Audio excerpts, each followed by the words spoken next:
पीरो में 95 रोज से समंदर में कश्ती समेत लापता माहीगीर जिंदा मिल गया। जनूबी अमरीकी मुल्क पीरो की सरकारी खबरसा एजेंसी एनडेनिया के मुताबिक बहरुल काहल में 95 दिन तक लापता रहने के बाद माहीगीर जिंदा मिल गया।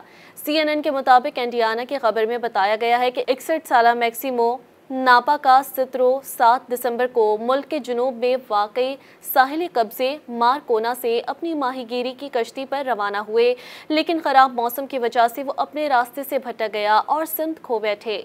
उसे 11 मार्च को शुमाली पेरू के साहिल के करीब एक्वाडोर की माहीगीरी की कश्ती ने पानी में पाया। मिलने वाले शख्स के जिस्म में पानी की कमी थी और उसकी हालत नाजुक थी। रेस्क्यू के बाद नापा कास्तरों ने रोते हुए मकामी मीडिया को बताया कि वो कश्ती पर जमा होने वाले बारिश के पानी को पीकर कीड़ों, परिंदों और कछुए को खाकर जिंदा रहने में कामयाब रहे। खबरसां इदारे रॉयटर्स के मुताबिक उन्होंने गुज़िश्ता 15 दिन बगैर कुछ खाए गुजारे। नापा कास्तरों ने मकामी मीडिया को बताया कि वो अपने ख़ानदान के बारे में सोचते रहते हैं ताकि वो ज़िंदगी को बरकरार रख सकें।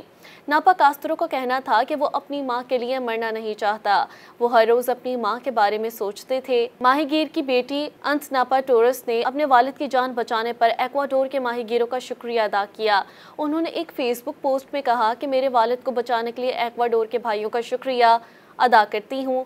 नापा कास्तरों का खानदान और माहीगीरों के ग्रुप 3 माह से उनकी तलाश में थे। नापा कास्तरों की बेटी ने 3 मार्च को फेसबुक पोस्ट पर लिखा था कि हर दिन पूरे खानदान के लिए तकलीफ दे था। CNN के मुताबिक नापा कास्तरों को एक्वाडोर के साथ पीरो की सरहद के करीब पेटा में वाक़े अस्पताल में तिबी मुआयने के बाद हफ्ते के रोज छुट्टी दी गई थी।